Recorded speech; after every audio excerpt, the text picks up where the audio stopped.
Boker Tov. On a essayé de faire les 10 commandements à maintes reprises et on n'a pas réussi à le faire, si ce n'est que Ketot, puisque vous avez beaucoup de questions. Donc ce qu'on va essayer de faire, bien aider aujourd'hui, nous sommes le vendredi Yud Zayin, le 6 février, le Yud Zayin, Bezrat Hashem du mois de Shvat. Mordechai Ayakar, toujours avec son portable, en train de nous donner les dates. Baruch Hashem. Le 17, Gematria Tov, Bezrat Hashem, Shabbat Kodesh arrive. Un grand bonjour à tout le monde. Et un grand Shabbat Shalom. Sans plus tarder, ce que je vous propose, c'est de revenir un petit peu avec d'autres Hidushim, Blineder sur les 10 commandements. Les commences, on les finit, donc on fera juste Rabbi Nachman et on attaquera directement les 10 commandements, un peu plus décortiqués, pour en comprendre les Kavanot Be'ezrat Hashem. Rabbeinu nous dit ce matin, moi je dis qu'il n'y a pas de vie sans Rabbeinu, donc commencer la journée avec Rabbeinu. Je ne sais pas si c'est mytho ou pas mytho, mais je ressens qu'il est méhot sa mère que tous les matins, on fasse une petite état de ses enseignements. Si un homme veut savoir comment se comporter dans quelques circonstances, je ne sais pas laquelle, peu importe, Iftar Sefer Veyavin Echlit Litnaeg, c'était ce goût-là. Si l'homme voudra savoir quel comportement adopter dans telle situation, bien qu'il ouvre un livre saint, un livre de Torah, Kavana, et il comprenne comment se conduire. Là où il ouvrira, comme on sait qu'il n'y a pas de hasard, lui donnera aussi une solution. Donc il peut prendre le livre des Tehillim, il peut prendre le Midrash Rabbah, le livre de la Torah elle-même, la paracha dans laquelle il est, peu importe. Il ouvre un livre, si vraiment dit Rabbeinu, tu ne sais pas quoi faire dans telle et telle situation, ouvre. Bon, c'est pas marqué ici, mais en général, on regarde toujours du côté droit en haut de la feuille, mais tu peux regarder là où tu veux, là où tu mets tes yeux, il n'y a pas de hasard, et que le te guide pour te dire, fais-le, ne le fais pas, comprends le message qui s'y trouve. Voilà. Ce n'est pas, bien entendu, de la superstition. C'est le Torah, on a le droit de faire ça. Ma? Non. C'est moutard. C'est moutard. C'est permis. Premier enseignement. Deuxième chose, Shemen Zaïd Mefakeach Halev, l'huile d'olive aiguisera l'entendement du cœur, pardon. Je préfère le dire en hébreu. Shemen Zaïd Mefakeach Halev rend le cœur intelligent, tout simplement. Voilà. On l'a dit. On plonge dans les 10 commandements. Alors vous savez que cette paracha, la paracha de Yitro, nous parle de 2 choses merkazites, 3 choses plus exactement. L'apparition du converti de l'histoire juive, pour dire qu'en fin de compte, si la Torah a été donnée dans le désert et non pas en Israël, c'est pour ne pas que les nations du monde disent, bon, bah, de toute façon, tu as donné un livre aux Hébreux, ça, c'est pas pour nous, la preuve en est non. J'ai donné dans une terre qui appartient à tout le monde, comme ça, chaque personne qui prétend vouloir être adhérent à la divinité et les lois juives, la vraie vérité, pourra y adhérer. La preuve en est, si la Torah a été donnée dans la paracha d'Yitro, c'est pour dire que ce n'est pas que pour les Juifs, c'est pour qui veut venir l'apprendre, cette Torah. Elle est ici. Comme on a vu dans ma Sechet Avodah Zarah Daf Gimel Amud Aleph, que Afilou Oved Avodah Zarah Shelomed Torah Dino Kekohen Gadol, qu'un goy qui étudie la Torah, pas la Torah orale, la Torah écrite, donc la Bible telle qu'elle est, il a un dîme dans les cieux comme un Kohen Gadol. Oh, de quoi est-ce qu'on parle?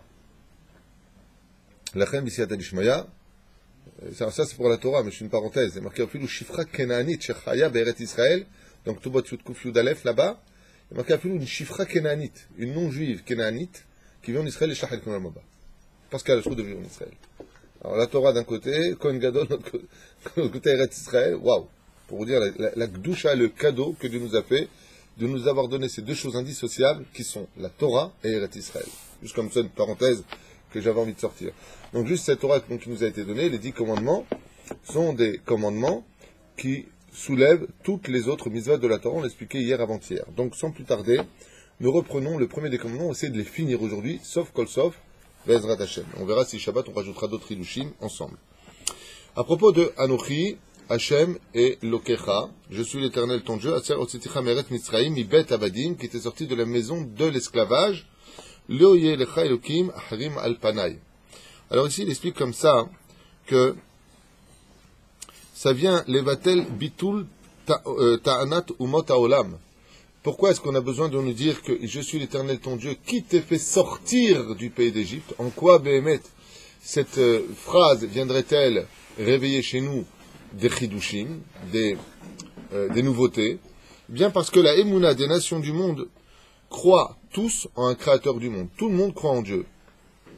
Mais personne n'accepte réellement que le divin est dans le prat du prat de l'homme, c'est-à-dire dans les détails des plus détaillés de la vie d'un homme, qui sont les shalosh mishkanim des 3 niveaux d'âme que nous avons. Mishkanim, ça veut dire, il faudrait que j'arrête de parler l'hébreu, mais je peux pas. Quand tu parles de Torah, surtout, c'est l'hébreu qui sort naturellement. Mishkanim, ce sont les socles sur lesquels les 3 niveaux de spiritualité d'un juif reposent, qui sont le nefesh, l'âme sensitive, le ruach, l'âme esprit, et la neshama, qui est la pensée. Donc nous avons la pensée, nous avons la parole, le ruach, et nous avons dans le sang le nefesh. Ce que n'acceptent pas en général les nations du monde, tous croient en un Dieu, mais ce Dieu-là appartient au Dieu du ciel, mais pas au Dieu de la terre. La reine, ils disent ici, Bitul ta'anat umat ha'olam shomrim me'at hakadosh baruch hu b'shamayim, aliotav eno mashgiach b'tartonim chas v'shalom. C'est-à-dire qu'en réalité, la terre a été abandonnée à la terre, aux hommes, et Dieu s'occupe que des affaires spirituelles d'en haut. Dieu est que spirituel. Pas du tout. Je suis l'Éternel, ton Dieu, qui t'ai fait toi sortir du pays d'Égypte.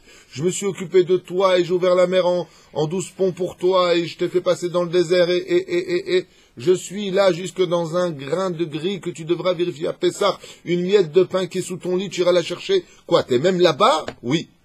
Je suis dans les moindres détails de ta pensée, tu rendras des comptes, de ta parole, tu rendras des comptes, et de tes actions, tu rendras des comptes. Ne crois pas que je suis dans les affaires spirituelles.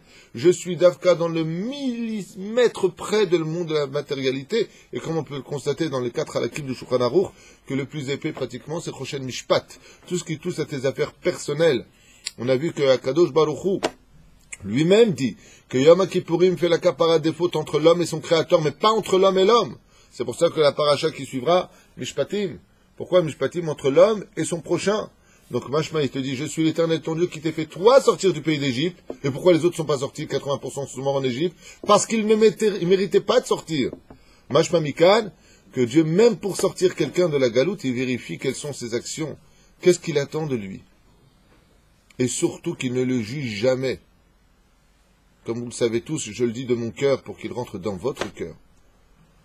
Et qui, comme moi et comme vous, qui sommes passés par des épreuves extrêmement difficiles, que seul le temps te fera comprendre que tout ce qu'a fait Dieu dans ce monde, même les pires choses à nos yeux, ce n'était que le mieux qu'il pouvait faire par rapport à ce que nous avions engendré dans cette réincarnation et les autres réincarnations.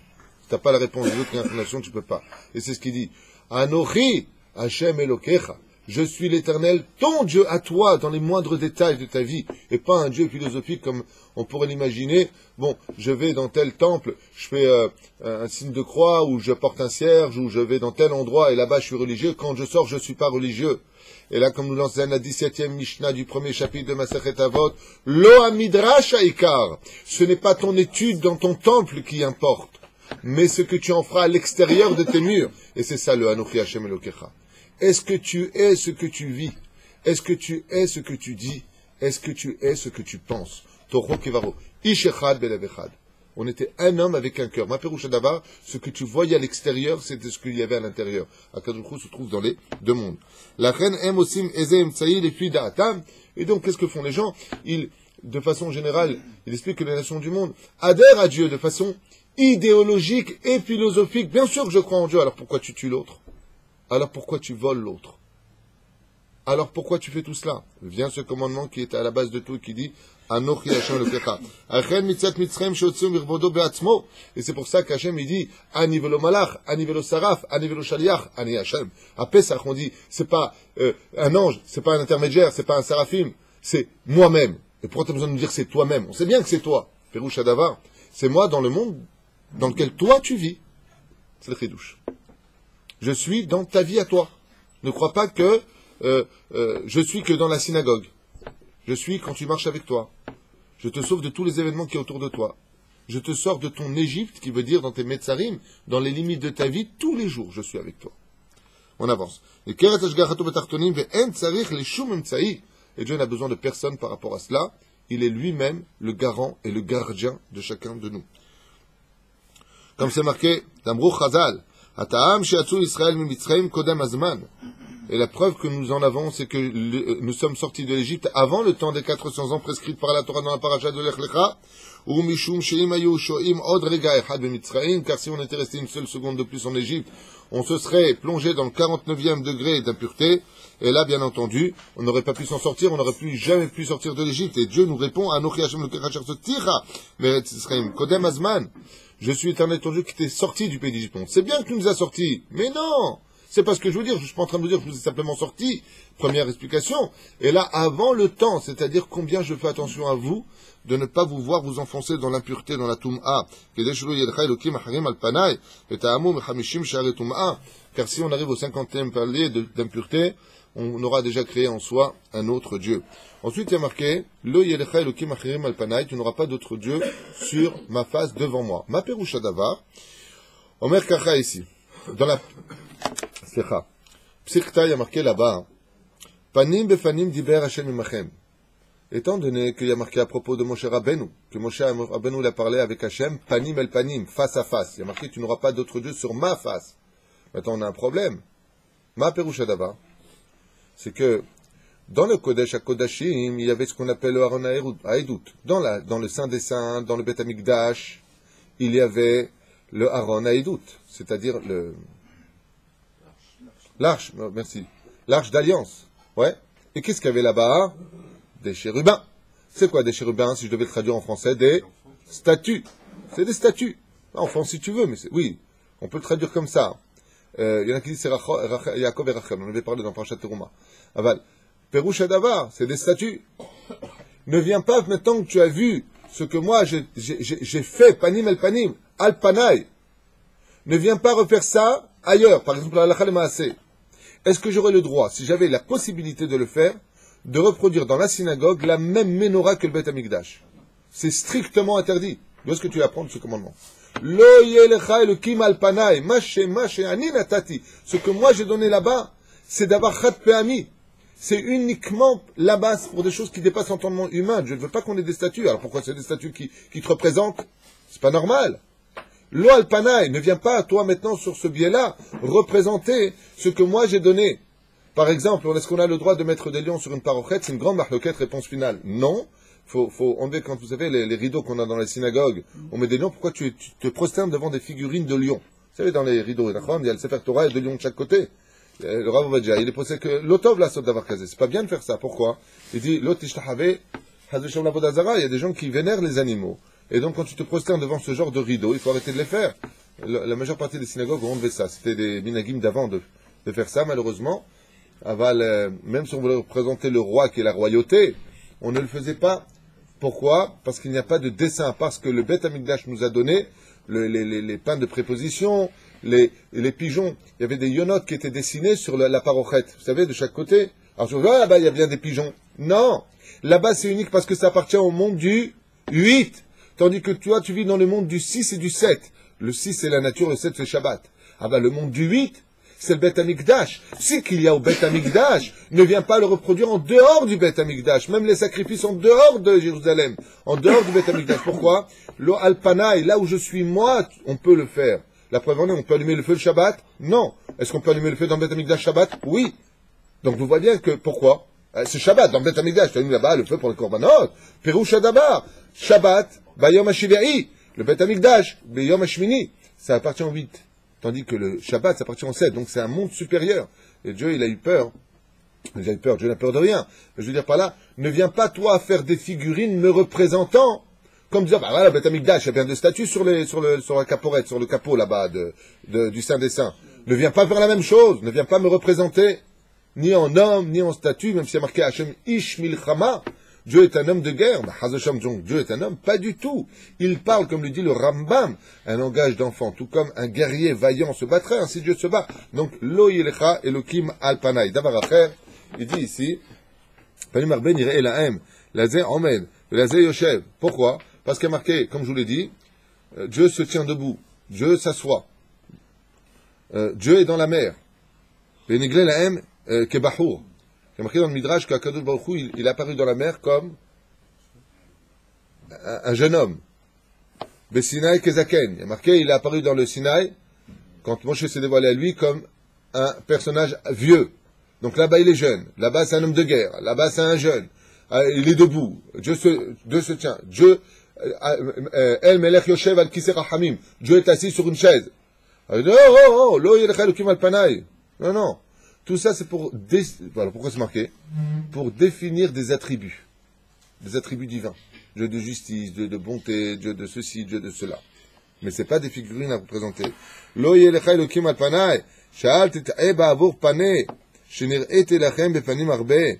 Comme par exemple, il y a marqué, on sait encore un troisième chidouche qui donne ici, il dit, il y a marqué que quand Moshe Rabbeinu lui a dit, Ra'eni et kevodecha, montre-moi comment tu diriges ce monde, qu'est-ce qu'il a vu? Il a vu la nuque de Dieu qui vachol comme si Dieu avait une nuque, et avec s'il a les titites sur la nuque, c'est qu'il a un problème, hein, excuse-moi. Les tfilines, il a vu le kécher des tfilines. Alors qu'est-ce qu'on aurait pu faire? Le mec, il vient, il fait un beau dessin dans la synagogue avec une nuque, ouais, et il fait le kécher. Il dit, c'est quoi? C'est le verset un tel qui dit dans la Torah qu'on a vu la nuque de Dieu. Dieu n'a pas de nuque. Chez Lo Yelecha d'avoir casé. Pourquoi Dieu nous met en garde sur ça? C'est tellement évident. Parce qu'il nous a tellement montré sa face sous tellement de formes, comme par exemple, comment se fait-il que l'étalon de Pharaon ait pu plonger dans la mer, courir dans la mer? Il y a marqué qu'Akadosh Baruch Hu, il a transformé les vagues en juments en chaleur. Donc l'étalon comment ça s'appelle, de Pharaon, les étalons de Pharaon l'ont vu, ils sont rentrés, comme ça dit le Midrash. Alors le mec, qu'est-ce qu'il fait? Il fait des juments maintenant, en forme d'océan. Il dit, qu'est-ce que c'est? Yudke Vavke. Chaz Shalom! Ne viens pas plonger, comme des fois, une fois je m'étais entretenu avec un chrétien, il y a très très longtemps de ça, quand j'avais fait mon service militaire en France, qui m'avait dit, mais Dieu est un homme, en parlant de JC pour lui, et c'est marqué même dans la Bible chez vous. Pour lui, l'Ancien Testament, Dieu est un homme de guerre. C'est marqué un homme. Je dis, mais non, mais ça n'a rien à voir avec ça. Ta mère, elle t'a jamais appelé mon ange? Elle m'a dit, si, je lui dis, pourquoi t'es un ange? Elle me dit, ah d'accord. Et on peut te définir autrement. Tu vois ce que je veux te dire? Chez Lo Yelecha Elokim Panai. On avance. Lo ta'ase lecha pesel. Tu ne viendras pas fabriquer otchot shniot shel pesel. Ah, on a un problème. Tu ne fabriqueras pas de pesel. Lo Yelecha pesel. Tu n'auras pas de pesel. Mais on vient de le dire pendant une heure. Omrim Chazal, otchot shniot shel lo ta'ase. Si tu regardes les lettres du mot lo ta'ase, assez, c'est P, Samer, Lamed. Lecha, pardon. Lo ta'ase lecha, il dit après Aïn. C'est ça, c'est Pesel. Pourquoi? Le mot Pesel. Lo ta'ase lecha, Pesel. C'est les lettres du mot Kas. Alors, on ira ensemble. On va voir. Pesel, ça s'écrit comment? P. C'est quoi la lettre qui vient avant P? Avant P ou après P? Oui, avant, parce qu'en français ça change. Avant le P, c'est quoi? Aïn. Ensuite, après sa mère.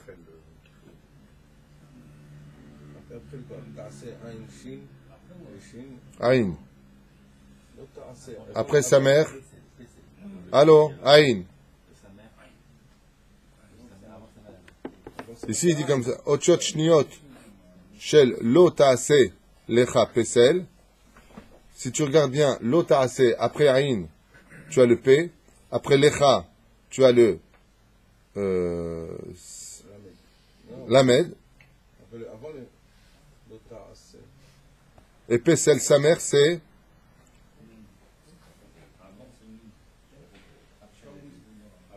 excusez-moi. Je me suis trompé de Pérouche, je reviens en arrière. Lo ta'ase lecha pesel, je reviens en arrière, excusez-moi. Les deuxièmes lettres de ce verset-là, pourquoi les deuxièmes lettres? Il explique ici, j'avais pas lu la suite, excusez-moi. Vous savez que je prépare pratiquement jamais mes cours, c'est un problème et j'ai pas le temps de le faire. On court énormément pour le nouveau projet Bezrat Hashem du supermarché pour les gens nécessiteux. Otiot shniot shel lo ta'ase lecha pesel. Perouche Adavar, si je vois les deuxièmes lettres, il dit ici, car on parle de l'intériorité, pas l'extériorité de l'homme, qui va faire une statue, mais de son intériorité. Il dit, c'est quoi les deuxièmes lettres de ta'ase?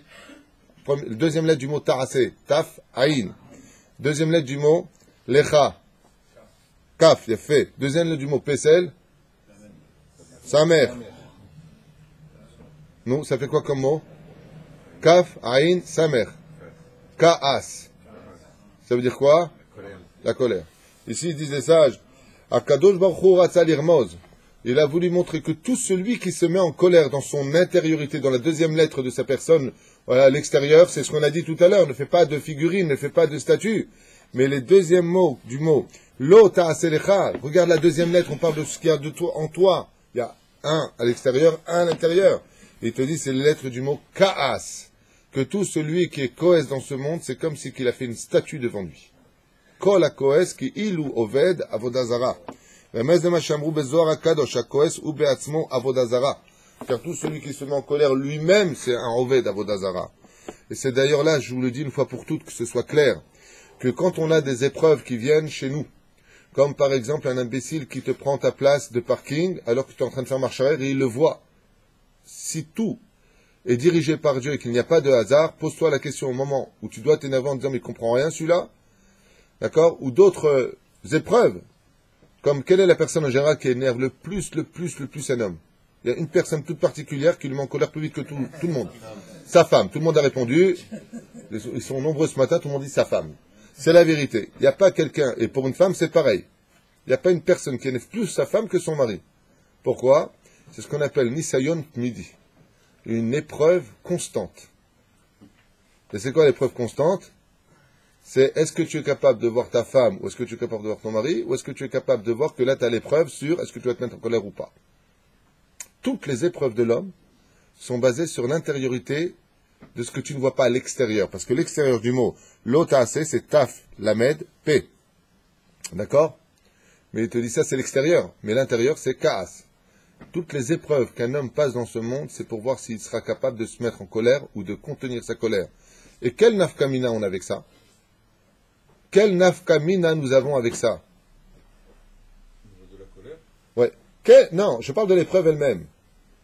Quel nafkamina on a? Nafkamina, ça veut dire, qu'est-ce qu'on peut apprendre de ça? Alors, à quoi ça sert de comprendre ça? S'il ne se met pas en colère, c'est que c'est un Baal Emouna. C'est quelqu'un qui a vraiment de la Emouna. Et s'il se met en colère, c'est qu'il estime que Dieu ne fait pas bien les choses dans sa vie à lui. Vous comprenez la différence? Comme c'est marqué dans ma Masachet Shabbat, Bedaf Lamed, Aleph, Amoud Aleph, au milieu de la page, là-bas, il y a marqué qu'ils ont voulu mettre Hillel Azakan à l'épreuve, vous vous rappelez? Ils ont envoyé un homme, ils ont fait un pari pour voir s'il allait se mettre en colère le vendredi, le jour de la colère. C'est Vénus qui gère le vendredi dans les cieux. C'est une planète de colère, Vénus. Vénus, c'est la sexualité et la faute. Donc on a toute la colère qui est sur nous. Tout le vendredi, on est sur les Kotsim. L'influence dans l'atmosphère, elle est très coléreuse. C'est pour ça que Dieu nous a occupés à faire des mitzvot. Comme c'est marqué dans Masechet Shabbat. Ken, Kufnun, Efosé. Hey, Amoudbet. Que celui qui est né un vendredi, Rodef Mitzvot, il poursuivra les mitzvot. Le vendredi, on n'a pas le temps en général. C'est le mikvé, il faut préparer le Shabbat, il faut courir, il manque toujours des choses, va chercher les enfants. Pourquoi tout ça? Pour être occupé et ne pas se mettre en colère. Mais l'influence, elle est là. Donc sur un moindre truc, plac, et ça explose. Henri, il m'a dit non, il rentre pas chez lui le vendredi. Il vient juste avant l'entrée de Shabbat. Il dit à sa femme, bon, avec des fleurs, bonjour madame, il la connaît même pas. Il a dit bonjour madame à sa femme.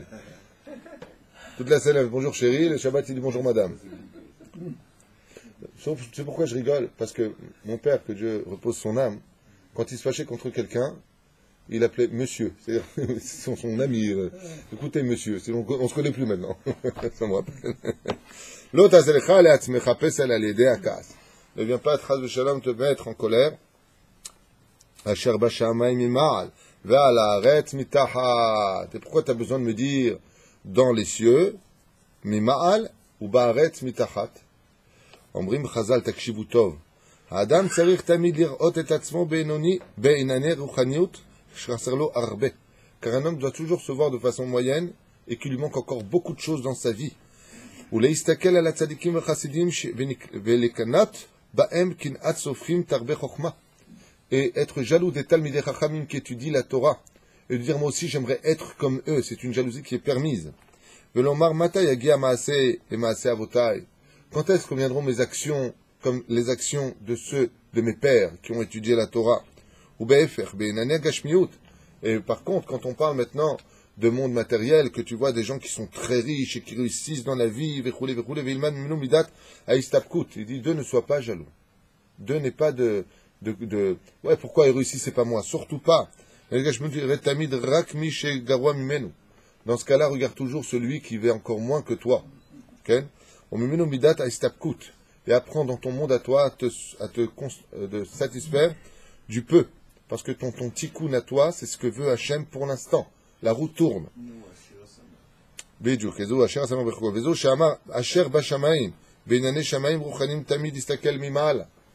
là, pourquoi il y a marqué Bashamaim Mima'al, des cieux au-dessus? Il dit parce que quand tu vois des gens qui sont forts en Torah, essaie d'être plus fort qu'eux encore. Mima'al, au-dessus des cieux. Aval, Bashar Bashamaim, Ba'aretz Mitahat, et de la terre en dessous. Ne regarde pas, moi aussi pourquoi je pourrais être plus riche que lui? Non! Regarde des gens qui sont moins que toi.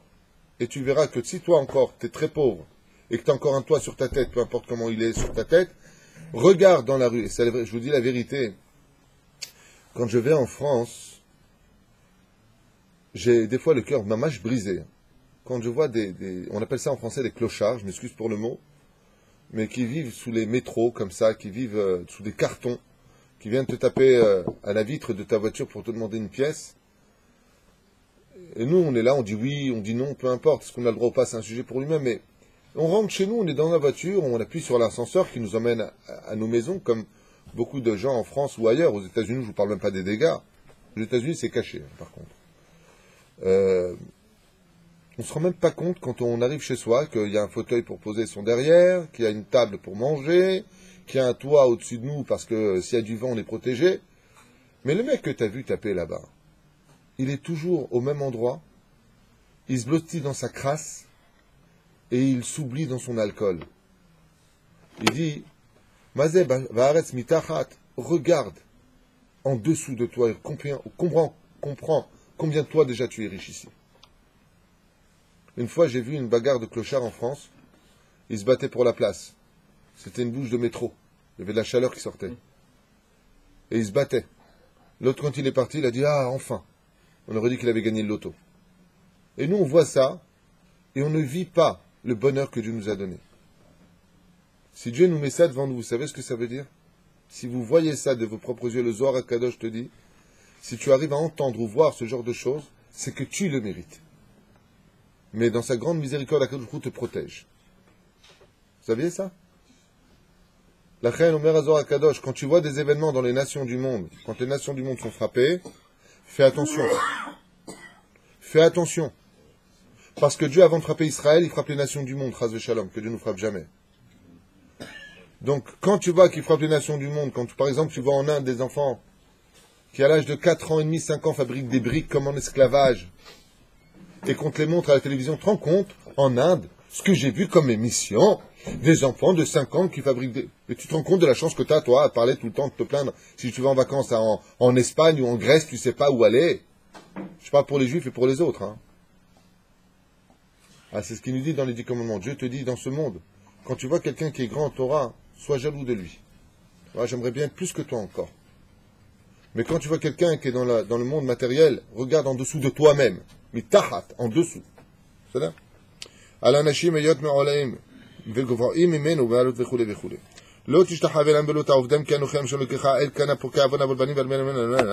Je suis un Dieu jaloux, ne viens pas les travailler, te dit Hachem, chez Israël beyotam migeza kadosh she'em bnei Avraham Yitzhak Yaakov, car comme nous venons tous de Avraham Yitzhak et Yaakov, she'osim eza avera onesh yeh kaful.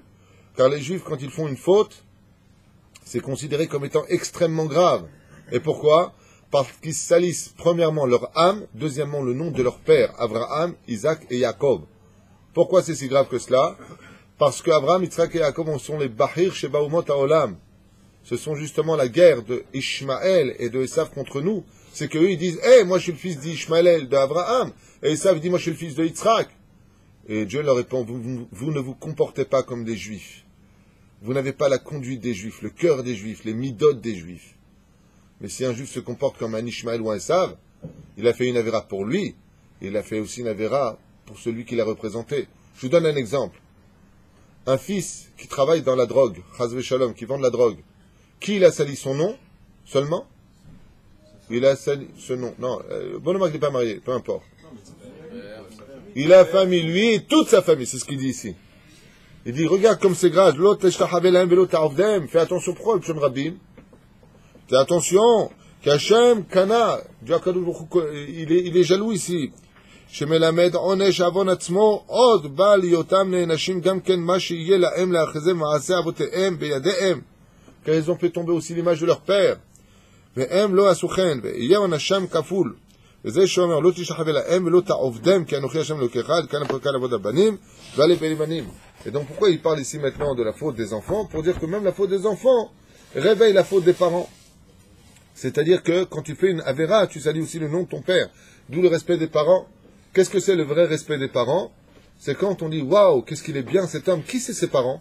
Il n'y a pas un plus grand respect au monde des parents que cela. Il n'y a pas un plus grand respect au monde que d'avoir un très bon nom sur terre et que tout le monde dise « Waouh, j'aurais tellement aimé avoir un fils pareil !» Et on va voir les parents leur disent « Waouh, quel fils vous avez grâce à Dieu !» Ça, c'est le respect des parents le plus aigu de tous les respects des parents. On y arrivera sur le respect des parents, je voudrais aller plus vite. Poked avon al-banim shel-ishim val-rebi'im, il dit ici, comme il dit ici, Rabbi Avraham HaKohen Yitzchaki Zatzal avait l'habitude d'expliquer Gabema Shamrou be Inyan Gilgul, she'en adam chozer be-Gilgul ela pa'amayim o shalosh velo yoter.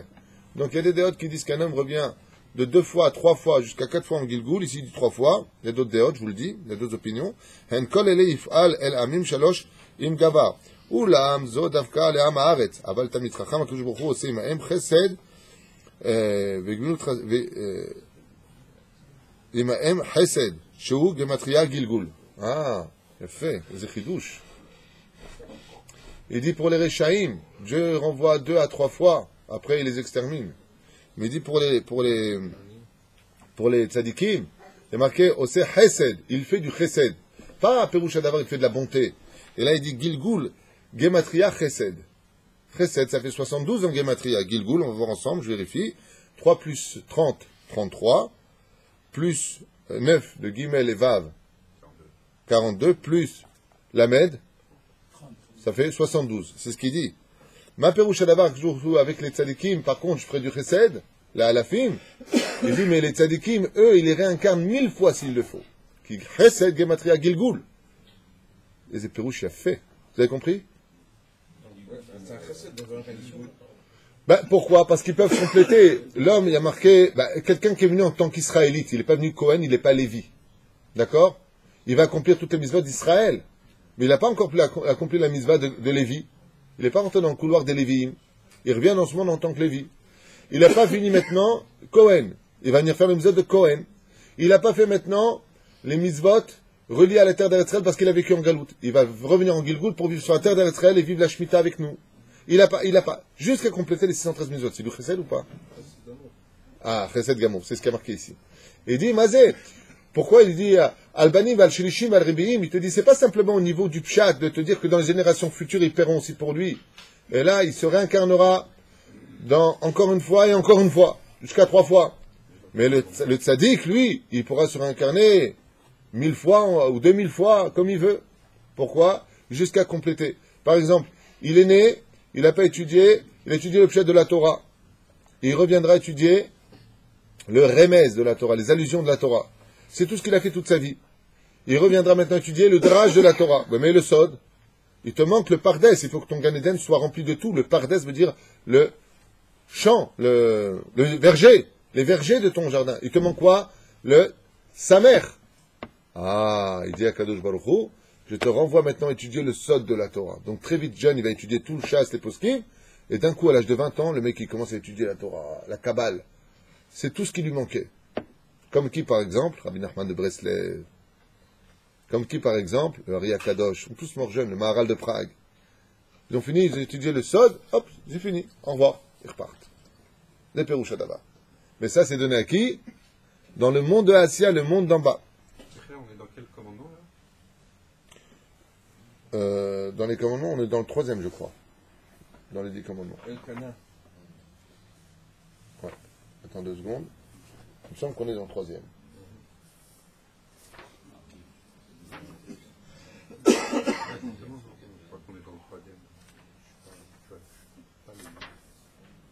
Tiens, regarde là-bas, parce que je voudrais quand même avancer. C'est le 3e, il me semble que c'est le 3e.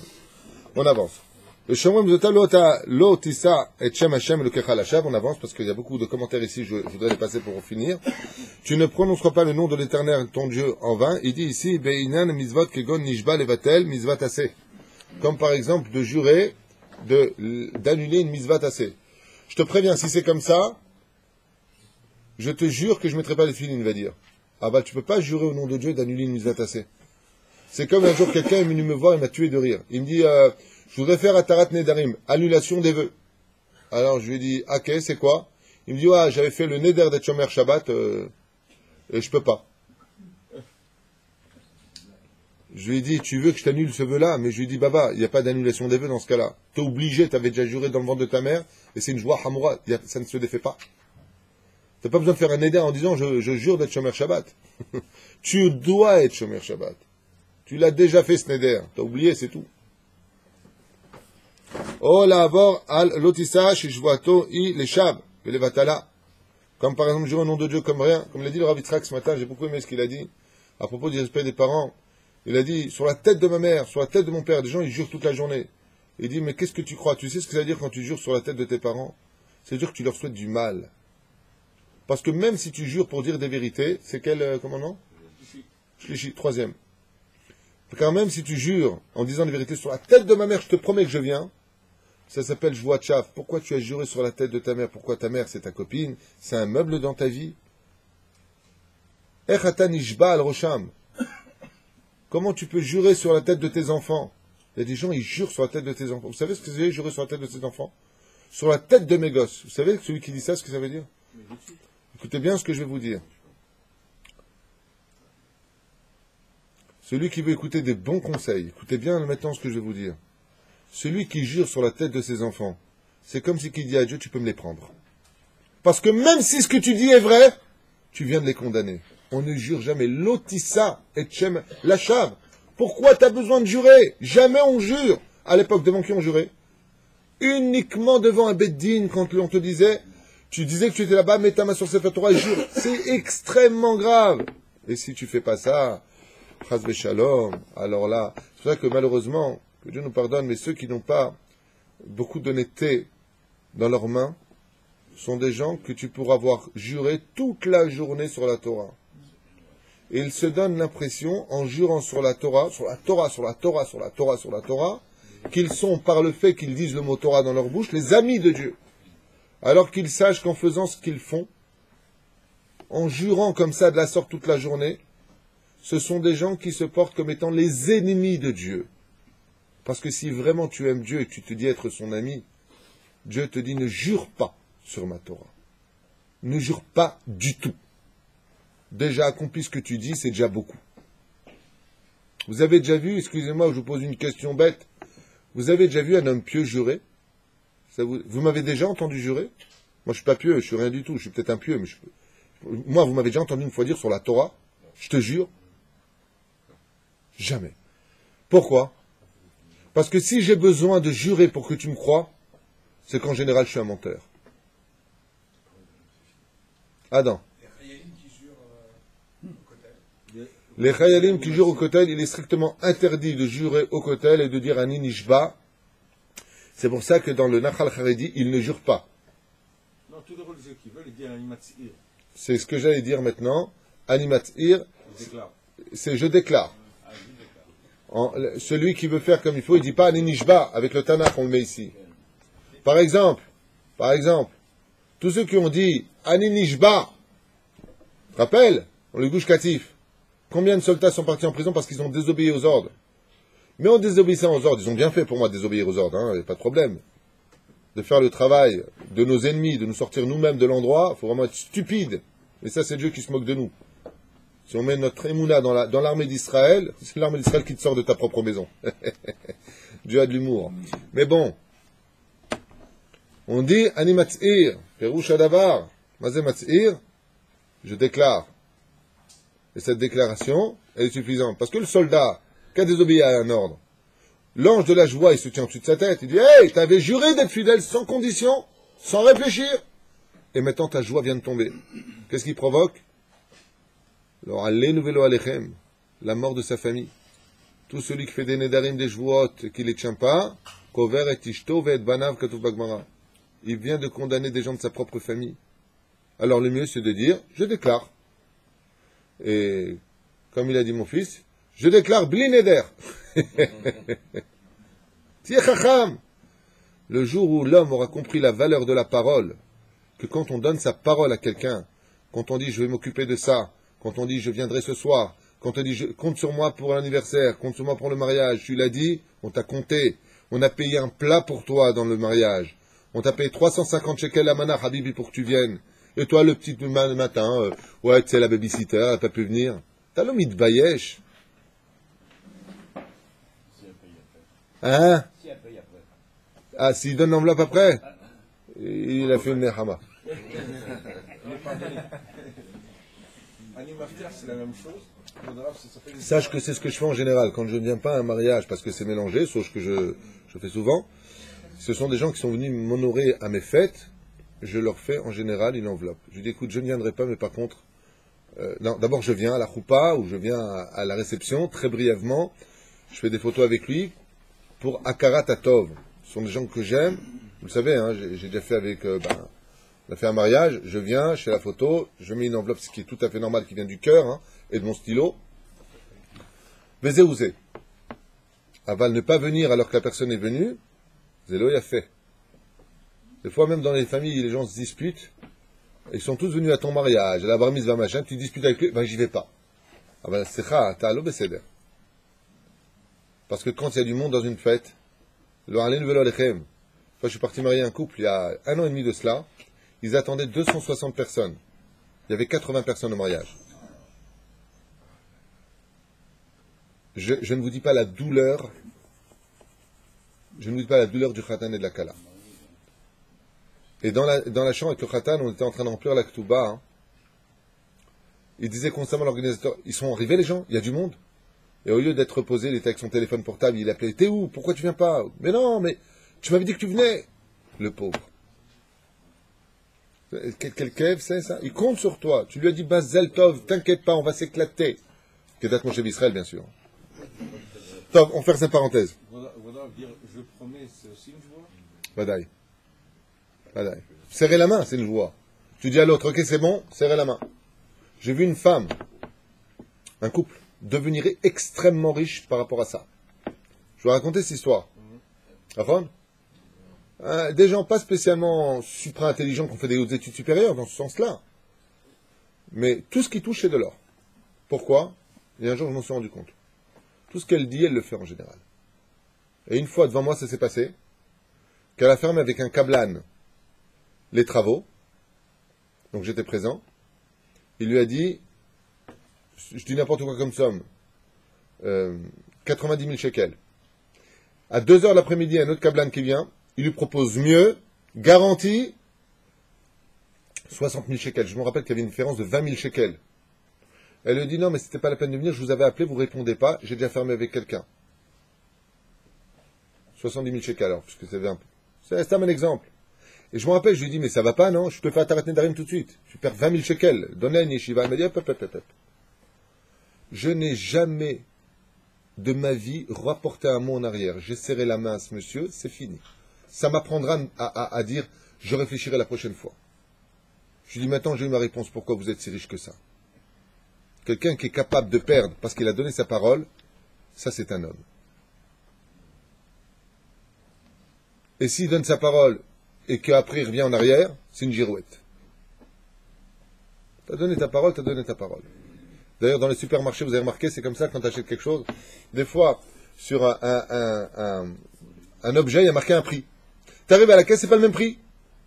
La loi l'oblige à respecter le prix qui est sur le produit. Oui, mais je suis désolé, c'était la promotion de... Monsieur, c'est marqué ici, le prix c'est comme ça. Tu appelles le directeur et il te le met au prix. Pourquoi? C'est le prix qui est marqué. Tu perds des procès, tu gagnes en général. Oui, mais on n'a pas rectifié, c'est votre problème, c'est pas le mien. ולבטל משום שהוא כבר מושבע ואומר מהר סיני ואין יכול להישבע נגד שבועה הראשונה. Et pourquoi marqué les shomrei mitzvotai lo tisa et shem, celui qui garde le mitzvot, tu ne prononceras pas le nom de Dieu en vain.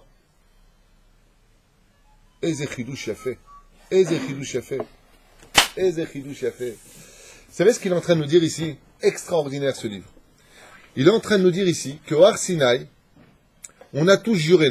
Qu'est-ce qu'on a dit? Naase venishma. Et Dieu il a dit, vous savez que vous êtes en train de jurer de respecter toute ma Torah. On a dit oui. Il y a marqué donc, tu ne jureras pas, et après il y a marqué quoi? Tu ne prononceras pas le nom de l'Éternel ton Dieu en vain. Perouche Adavar.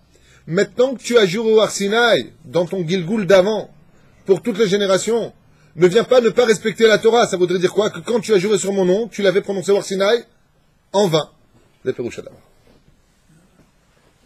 Il dit ici, pourquoi l'un est relié à l'autre? Les chambres mitzvotaï, celui qui garde les mitzvot, après tu me dis tu ne prononceras pas le nom de Dieu en vain. Il dit parce qu'au Har Sinaï, tu m'as promis, toi, le juif, d'être shomer toutes les mitzvot de la Torah. Et si donc aujourd'hui tu ne les respectes pas, ça voudrait dire que quand tu as juré sur mon nom Har Sinaï, tu as juré pour rien, donc tu m'as effacé. C'est là? מה זה לא ינקה? מה הכוונה לא ינקה? כל הזמן לא ינקה השם. מעלה השוב, לשווא, לא תשא את שם השם אלוקיך לשווא, כי לא ינקה השם את אשר יישא את שמו. Il y a fait Méod. Alors, moi je ne l'ai pas ici dans mon livre à moi, toi tu as le livre de Torah. Perouche Adavar, que celui qui a juré sur Dieu, qui veut faire tchouva, qu'il sache qu'il paiera. Lo yenake. La teshuva ne suffira pas, tu paieras physiquement la faute. Ça veut dire que la teshuva ne suffira pas en disant je regrette, je ne referai plus. Celui qui a juré au nom de Dieu, lo yenake avon, il ne sera pas nettoyé de sa faute. Alors, tu veux chez moi, Hachem, tu paieras. Ça veut dire qu'il y aura une souffrance qui te sera envoyée parce que tu as juré dans ta vie pour rien. Zeperoucha d'ava. Lo yenake avravana, il ne sera pas nettoyé de ça. C'est-à-dire Lotissa etchem. Lotissa etchem, reshitivot tish'al. L'ermo sheachol leishael al jvuato, umatirin lo. Od reshitivot tissa etchem, omer sofitivot emet. Bon, ici il parle de Perushim, emet, que la fin de ces trois derniers mots, faut les lettres du mot emet, lomar she'im, ocharta bedin jvoa tishba be'emet, ainu bishmo shakadosh baruch hu nikra emet, jvoa. De là, tu apprendras que de dire be'emet, c'est une jvoa. C'est bon, le be'emet. D'où est-ce qu'on apprend? Lotissa et shem. Lotissa, ça finit par la lettre Aleph. Et par la lettre Taf. Shem par la lettre Mem. Ça fait quoi comme mot? Emet. En disant be'emet, c'est comme si tu as juré sur le nom de Dieu. Car le nom de Dieu s'appelle Emet. Dieu s'appelle Emet. C'est là? Hop, Pérouche. On a le droit de jurer quand même sur le nom de Dieu, comme ça? Non, on jure jamais. Ah, ben voilà. Non, mais mettons dit, ma be'emet atabak en be'emet. Assour de dire be'emet, c'est une question. C'est assourd alors. Bavadaï. D'accord, j'ai compris que non. Non, de dire Béhémet, ça s'appelle Il a jurer. dit que c'était une joie, je comprends pas, c'est une joie. Alors, si c'est une joie, c'est autorisé. Pas du tout, j'ai pas parlé d'une joie. Je dis, c'est une Mais joie. non, c'était un exemple que je donnais, comme la personne dans la joie, elle vient dire be'emet, mazel tov, aniba. Tu comprends? Il dit be'emet. Le mot emet, c'est comme si tu as juré sur le nom de Dieu. Voilà ce que ça veut dire. Alors, mais David, quand quelqu'un dit par exemple, sur la Torah ou un truc comme ça, il n'y a pas le nom d'Hachem. Torah, c'est pas le nom d'Hachem. Torah pas, toi. Sur la tête des gosses, comme vous avez dit tout à l'heure, il n'y a pas le nom d'Hachem. Vezelo meshane. Lotissa Hachem Hacham, vous voulez le nom d'Hachem là-dedans? Lotissa et Shem, n'importe quel Shem. Sinon, il y aurait marqué Lotissa et Shem Havaya. N'importe quel nom de Dieu. Ou Etchmi. Alors pourquoi quand quelqu'un dit sur la tête des gosses, etc. Ouais, bah, c'est pareil. Mais parce que tes enfants, ils sont pas qu'à toi. La preuve en est, pour faire un enfant, il y en a trois. Qu'est-ce qui fait vivre nos enfants? C'est pas là. Chelek et le Kamimal. Il n'y a pas Dieu en eux. Pourquoi on nous dit que tout celui qui déteste le peuple d'Israël déteste Dieu? Quel rapport? Parce que quand un juif déteste un autre juif, c'est qu'il n'aime pas le Dieu qui est en lui. C'est-à-dire, Kamocha Gematria, Elohim. Le Kamocha, comme toi, c'est la Gematria du mot Elohim. Le fait de ne pas aimer un autre juif, c'est une façon de dire à Dieu, je t'aime pas. C'est pour ça qu'il n'y a pas, écoute bien ce que je vais te dire. C'est très important de le retenir pour toi, pour moi et pour tous ceux qui nous écoutent. Jamais un homme ne pourra se dire être l'ami de Dieu, aimer Dieu, croire en Dieu, ménicologie Dieu, s'il n'est pas capable d'aimer le peuple de Dieu. C'est impossible. C'est pour ça qu'avant de se convertir un goy, il doit d'abord adhérer au peuple d'Israël. Le chemin qui mène à Dieu, c'est le peuple d'Israël. Et c'est marqué en paracha la semaine. Vous êtes mes représentants, mon remède, Am Ségoula. Regarde le prophète Élie. Il a parlé du mal de Dieu, il a été puni. Du peuple d'Israël. C'est non.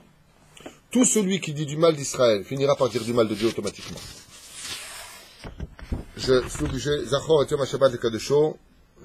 אמרו חז"ל לגמרא זכור ושמור בדיבור אחד נאמרו לרמוז שלא יאמר וישיר הוא פטור ממצוות שמירת שבת מרוב עסקיו, pour dire que celui qui est riche ne vient pas dire eh bien comme je suis multimillionnaire je suis quitte de Shabbat, j'ai pas le temps, et celui qui est pauvre celui qui le kayem mitzvat zachor, donc lui qu'est-ce qu'il viendrait dire, comme je suis riche et que je suis occupé je viendrai faire la mitzvah de zachor, me souvenir qu'aujourd'hui c'est Shabbat, c'est-à-dire que je travaille, il va dire mais je me souviens. Donc pour lui, qu'est-ce qu'on vient lui rajouter?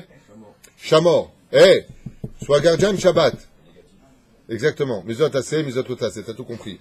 Chez Zichrono shel alayain petanouk, donc il va faire le kiddush, le kiddush il vient faire quoi? Zachor. D'accord? Donc qu'est-ce qu'il fait le mec? Il dit bon, moi j'ai mes affaires qui sont vers Shabbat, je prends le kiddush de Shabbat, je suis à la maison, yo ma chichi, voilà, je me suis souvenu de Shabbat. Il dit oh, ve Shamor. Shomer Shabbat. Shamor. Gardien de Shabbat. Ça ne suffit pas. C'est là.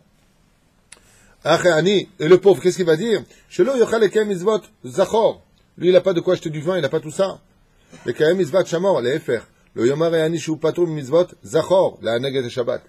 pauvre ne vienne pas dire, moi je suis quitte de Zachor. Je peux être Shomer Shabbat parce que j'ai pas d'affaires. Mais me souvenir de Shabbat, j'ai pas les moyens.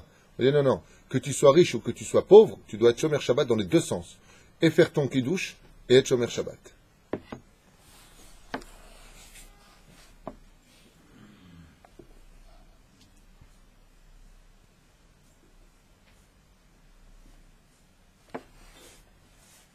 Donc, ici, il y a plein de chidushim. Donc, Kisheshet Yamim Asa Hashem et Hashem et Haaretz, car Dieu a fait en 6 jours le ciel et la terre. Lo Amar Ki Besheshet Yamim Nirmosh Shikiyum Ha'olam U Sheshet Alafim Shana. Yomo Shel HaKadosh Baruch Hu Elef Shana. Al Kach Amar Kisheshet Yamim Ainu Sheshet Alfei Shana Asa Hashem et Hashem et Haaretz. Bon, Sheshet Alafim Kisheshet Yamim. Sheshet, ça fait allusion à 6000. Pour dire que le monde, de la création du monde, ne tiendra que pour 6000 ans d'histoire. Et que celui qui veut rentrer dans le 7e, se devra d'être Shomer Shabbat. En d'autres termes, t'es pas Shomer Shabbat, t'as pas de monde futur. Tu es obligé de revenir dans ce monde pour redevenir Shomer Shabbat. Donc juste un petit message comme ça d'amour pour tous nos frères qui ne sont pas encore Shomer Shabbat, tu perds ton temps. Pas shoot. Ah, tu veux pas être Shomer Shabbat dans ce monde, tu le seras dans l'autre. Faites attention. Comme la lame, il y a des gens qui se ravent avec une lame. Alors, allez velo alechem. Se raser avec une lame, c'est 5 interdits, il y en a qui disent 6 de la Torah, on en a souvent parlé ensemble. Assour, chaz ve shalom, de se raser avec une lame. Prenez une tondeuse, chose qui enlève. Aval la lame, chaz ve chalil avechas. Ce sont des sourim qui sont aussi graves que de ne pas être shomer Shabbat. Alken berachat Shabbat vegal sheu. Gematria yain. Comme il dit ici, ken. Alken berach, il est marqué Alken, sur ce, berach Hashem et Yom HaShabbat b'kadesheu. Dieu, il a béni le Shabbat, et il a rendu Kadosh. Ken, c'est Gematria Yain, 70. Et moi, je tsarich le Kadesh ta Shabbat à la Yain. De là, on apprend Alken, sur le Shabbat. D'où est-ce que tu apprends pour faire le Yain? D'où est-ce que marqué dans la Torah, tu prends le Yain? C'est marqué en allusion dans le mot Alken. Ken, c'est Kaf, c'est Kaf, Nun. Kaf, c'est 20. Nun, c'est 50. Ça fait 70. Gematria Yain. Sur le 20, tu feras rentrer le Shabbat. Tu honoreras le Shabbat. On avance. Tu honoreras ton père et ta mère.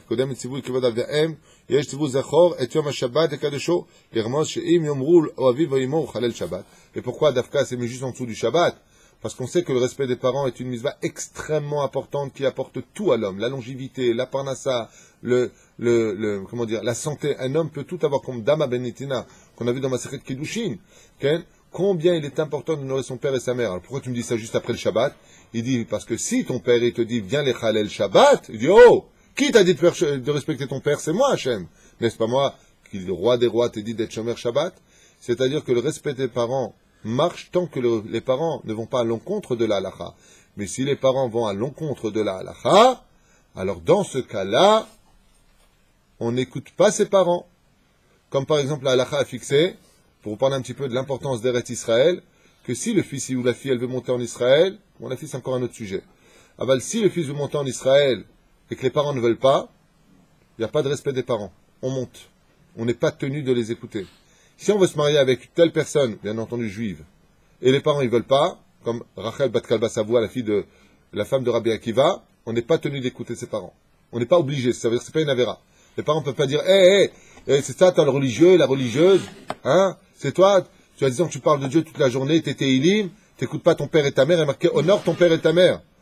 Et à ce moment-là, les enfants avec beaucoup de respect répondent, avant qu'il y ait marqué honore ton père et ta mère, chers parents, il y a marqué Anochi Hashem Elokecha, je suis d'abord l'Éternel ton Dieu. D'accord?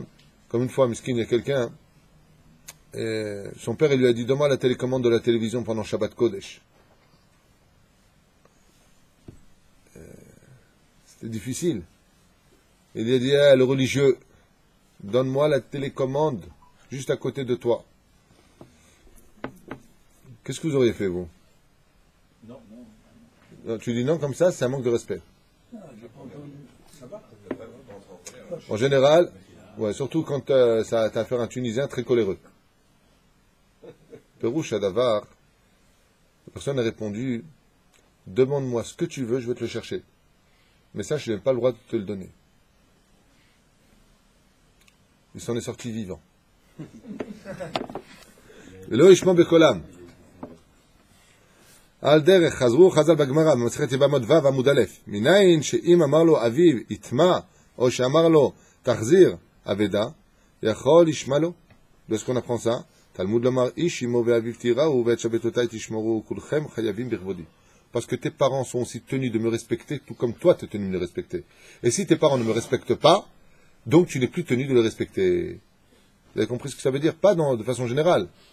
Mais ça veut dire que si tes parents te demandent des choses qui vont à l'encontre de la halakha, comme par exemple de halal Shabbat, ou de manger quelque chose d'interdit, viens, goûte, fais-moi plaisir, fais plaisir à ta mère, excuse-moi, là je ne suis pas tenu de t'écouter. Vous avez pérouché d'abord. Mais même dans ce cas-là, faites attention. Même si on a raison de ne pas écouter ses parents, la façon dont on va leur répondre, c'est là que se cache toute la sublimité. Ça se dit ce que je veux dire, sublimité? Subtilité, non, sublimatie. Subliminal. C'est là que se trouve toute la magnificence du respect des parents, dans la réponse que tu vas lui donner. Le mec, il dit à sa mère, c'est vraiment une goya, vraiment, tu comprends rien, chazvé shalom. Le mec, il le fait pas, non. Il a. T'oses pas, c'est comme ça, tu vois. Non, pas tu n'oses pas, t'oses pas. Hein. C'est pour ça, chazvé shalom. Même si tu réponds à ton père, regardez Rachel et Léa, comme elle répondait à Lavan, le rachat. Père, je suis désolé, je ne puis me lever devant toi. Tu parles à ton père, même si c'est un rachat gamour, tu parles à ton père, même si tu parles à ta mère. Elle se comporte comme une non-juive, elle fait des bêtises, c'est ta mère, chabed otam. Mais ne les écoute pas, mais chabed otam. Un fils qui va aller à Yeshiva, sa mère, elle dit non, c'est hors de question, je ne veux pas, tu n'es pas tenu de l'écouter. Mais tu lui dis pas pourquoi tu as réussi ta vie, toi, pour me dire ce que je dois faire. Chaz v'shalom. Ça, tu n'as pas le droit. C'est là. Voilà. Qui la avor? Oh, wow. Il dit ici, Gematria l'Hermos, Shemova, Mishnah, Ben Mea, Kiloumet, Vatem Olam, tellement de commentaires qu'on passerait des heures à les lire, je suis obligé d'avancer. Lo ta'avor, lo teva, slicha, lo tever, nasot, etrem, ba, elokim. Regarde dans le Yudzaïn. Yudzaïn. Ouais, Kaf, Yudzaïn. Regarde ce qu'il y a marqué chez toi dans la phrase. Le mien? Ah, qui la avor nasot etrem, ba elokim. D'accord, donc c'est parce que je vous ai mis à l'épreuve que Dieu vous a envoyé toutes ces épreuves. Quel livre j'ai dans les mains? Celui-là. Un chef-d'œuvre. Le Orahama. Tu sais c'est quoi ce livre? Alors, ce livre, c'est une compile c'est un medley de tous les commentateurs des Géonimes de Tunisie. C'est une compile qu'ont écrit les sages de Tunisie il y a très très très longtemps. Il y a des siècles et des siècles. Et il y a un Rav à Bnei Brak qui a récupéré tous ces livres en Tunisie il y a très longtemps. Et il a écrit les Pérouchim de chaque Chachamim de Tunisie. Ce que vous apprenez depuis, ça vient des sages de Tunisie. Voilà. Donc désolé le Marocain, mais 1-0 la balle au centre. On va couper le son. Jalousie maladie. Alors, mais non, vous avez de très bons livres, et moi j'étudie Rabbi Yaakov Hatzera. On m'a dit qu'il était de Tunisie, non? Qui est là? Bon, il dit comme ça, Farshim, Nasot, Lachon, Arama Vegdola, Shenasa Etrem, comme c'est marqué, Arama Begrot Teman, Faresh là-bas, שזה הנגלה עליכם בענן, וזה תעמוד בניסיון שיפגע בכם אחרית הימים. לא יזוז לבבכם ולא תחטאו, ושיעור כי לעבור עתידים שאומות העולם לנסות אתכם. Car Akadosh Baruch Hu vous mettra à l'épreuve aussi bien par les événements des mitzvot qui seront devant vous, c'est-à-dire les événements qui vous empêcheront de les faire, mais aussi par les nations du monde qui vous critiqueront. Et le peuple d'Israël n'a pas à tenir compte de cela. Am levada dishkon ubagoim lo itrashav. Avant que le peuple d'Israël ne s'inquiète de savoir ce que va penser Obama, Hollande ou Merkel ou Nefalabou, il doit d'abord se poser toujours la question, qu'est-ce que pense mon créateur de ce que je fais? Première question. Ah, mais on a avancé ici. Ah, alors donne-moi mon livre. Vous me laissez encore 5 minutes?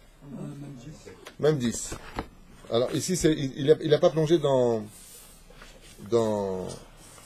les mitzvot négatives. Alors on voit. Lo tirtzach. Rashi Akadosh, il dit ici, mais le tirtzach. Toi, il n'y a pas de Rashi sur ça? Dibour sheesh, shishi. Yesh otot vav.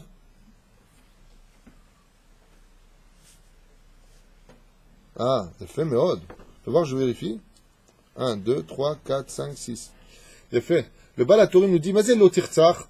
Il y a 6 lettres là-bas. Lo, c'est 2 lettres. Tirtzar, c'est 4 lettres. Il dit le Baal HaTurim. Pourquoi il y a 6 lettres pour dire le Tirtzar? Parce que le monde a été créé en 6 jours. Et si tu tues une autre personne, c'est comme si tu as tué toute la création du monde. C'est fait. Pérouche Marod a fait du Baal HaTurim. Lo tin'af. Vas-y, le tin'af. Hein? Exactement, c'est le niouf. C'est tout ce qui touche à l'impureté sexuelle. Lo tin'af.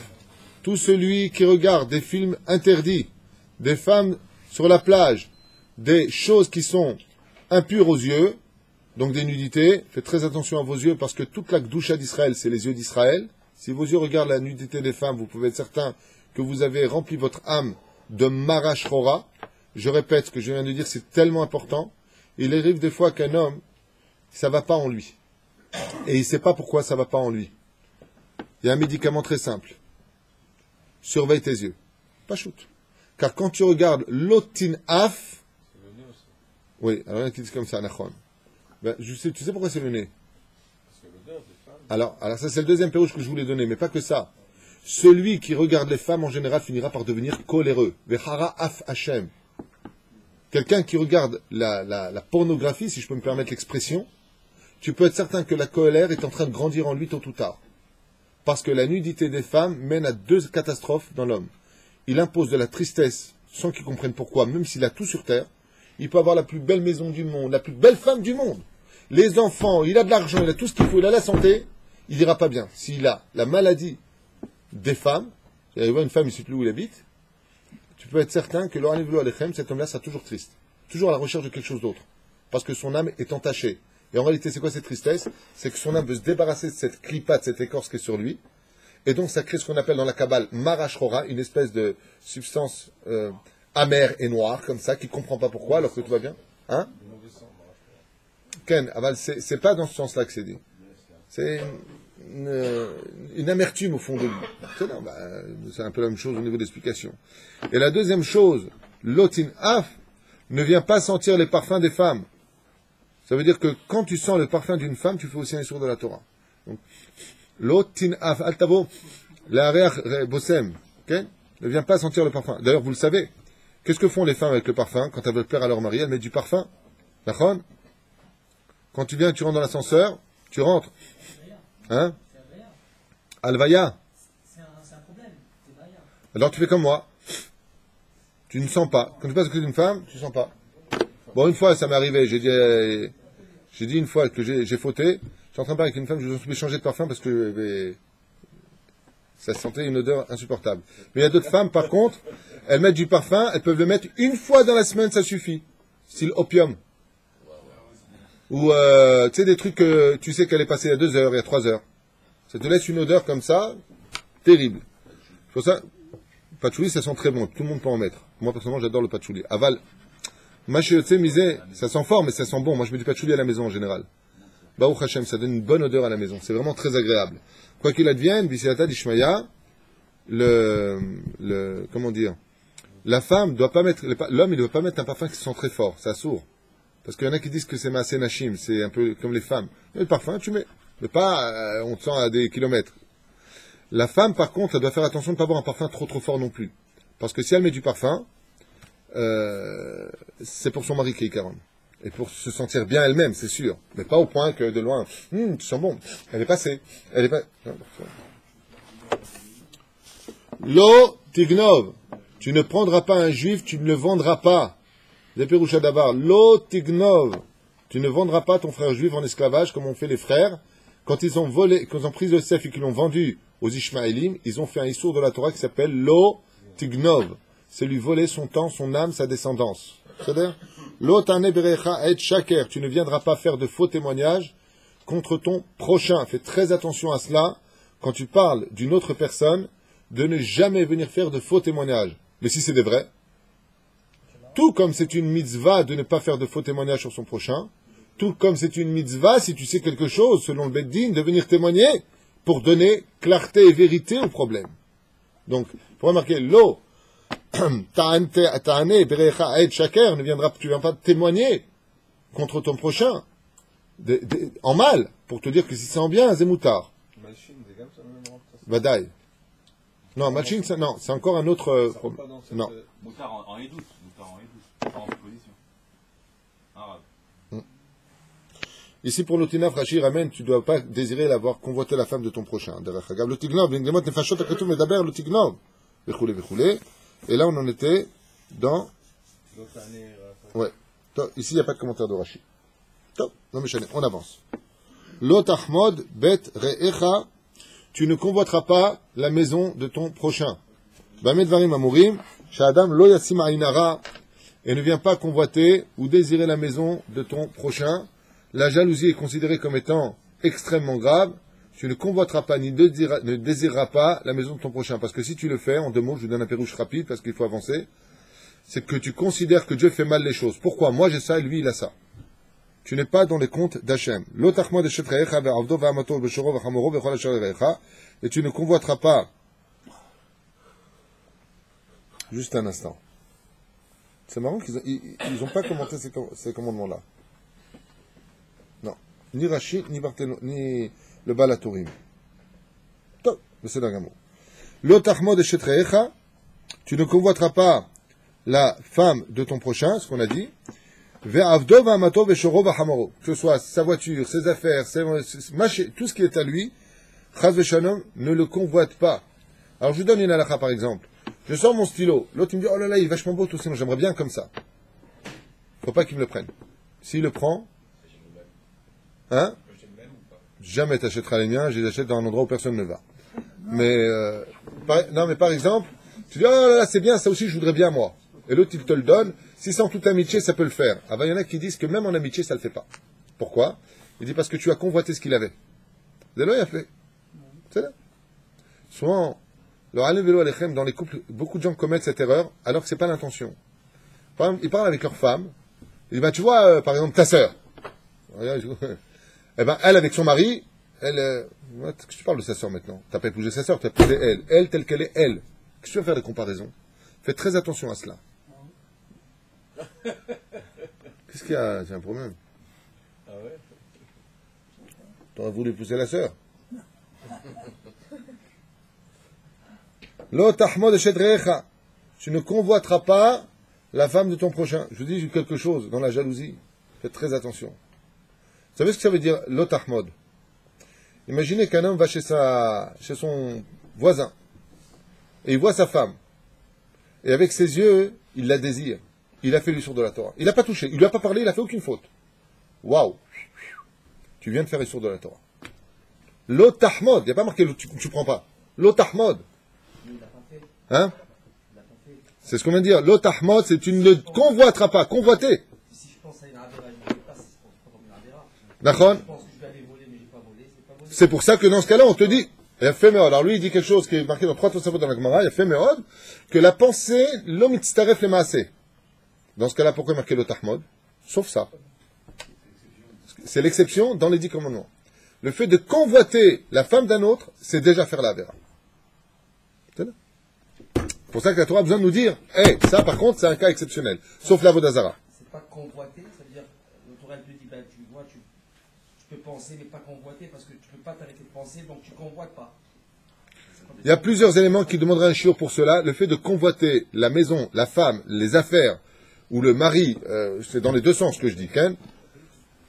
Le problème, c'est qu'on remettrait toute la circulation des mazalotes et le jugement divin en question. Hormis les mauvaises énergies qui s'en dépendent.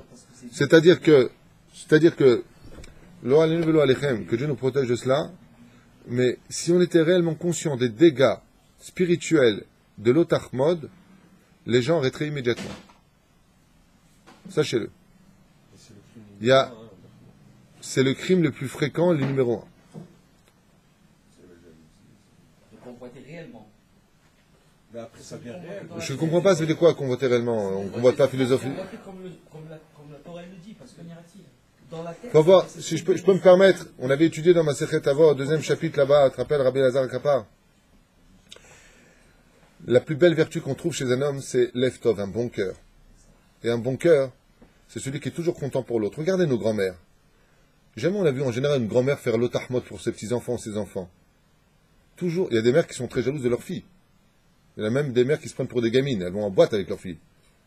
Les gens un peu, un peu tarés sur terre. On va juste pour finir avec cette parenthèse, Tzadik. Quand tu viens chez quelqu'un, que vraiment tu l'aimes, Vea Aftalera Hakamocha.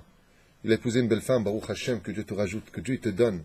Darabat, tous les mitzvot. Une belle maison. Psh, Baruch Shemu, que Dieu te rajoute, que Dieu te donne. Les sages, ils disent, c'est la ramassée. Tu enlèves la inara de la maison, tu mets des bonnes énergies, et dans les cieux, on est fiers de toi. Mais celui qui est mauvais, c'est-à-dire qu'il n'arrive pas à travailler ses midotes, voilà, sa femme, lui, est géniale, sa maison, voilà, moi je suis un âge, lui, il est bien. T'es devenu, tu t'es rendu, tu es le seul coupable. T'es devenu une lepra. Comment on dit, t'es une rasra. Non, pas une lok, ras shalom. T'es une rasra comme mec. C'est-à-dire que, vous savez, je veux dire quelque chose qui va vous choquer. Bon, je ne veux pas m'attarder parce que ça fait trop longtemps ensemble, là, maintenant je vous retiens. Mais, que les gens se posent souvent la question, pourquoi une femme va bronzer? Pour être belle pour qui? Quand elle vient au bureau, oh t'étais où? Ouais, je suis parti bronzer, j'étais là, waouh, t'as changé, t'es belle, tu fais parler. Pourquoi tu fais ça? Alors je sais que ce que je dis pour des gens qui sont dans la Torah, ils vont me dire, mais complètement, je suis barge, je suis ce que tu veux, je m'en fiche de ce que tu penses. Je te dis la vérité. Lama toseze. Pourquoi tu fais ça? Pour la femme. Ouais. Je te donne un exemple. Si la femme, elle vit avec, si la femme, elle vit avec son mari sur une île toute seule, elle et son mari, elle va bronzer? Jamais. Jamais elle ira bronzer. Pourquoi? Je peux te dire par expérience, jamais, enfin je parle de couples, qui vivent dans des endroits retirés, jamais les femmes partent bronzer. Pourquoi? Pour qui? Elle m'a dit, pour qui tu veux que je bronze? C'est quand tu vas bronzer, tu fais pour les autres. Alors tu as toujours le joker, mais non, c'est pour moi dans la glace, j'adore me voir noir. Réfléchis. La matin, c'est pas bon pour ta peau, ça fait vieillir la peau très vite, ça fait beaucoup de kématim, de rides. Tu te montres, tu t'exposes. Comme un jour, j'étais mort de rire, j'étais jeune à Jean-Lépin, il y a un mec qui était avec sa femme, c'était une bombe atomique. Les gens, ils passent, il y en a un qui la regarde, il dit à l'autre, qu'est-ce que tu regardes ma femme? J'ai explosé de rire. Teubé de chez Teubé. C'est la femme, elle est en train de bronzer, avec un fil. Il y a un mec qui s'arrête, il la mate, il dit, qu'est-ce que tu regardes ma femme? Et qu'est-ce qu'elle a dit, la femme à côté? Ça va, chérie, calme-toi, il fait rien. L'otahmod. L'otahmod. On voit des films. Regardez l'hypocrisie du Yetzer Hara. On voit des films. Je te pose la question. Si tu regardes par la fenêtre, la voisine d'en face qui est en train de prendre sa douche, c'est moral ou pas? C'est pas moral. Et ta femme, tu le ferais devant elle? Pourquoi non? T'aurais honte.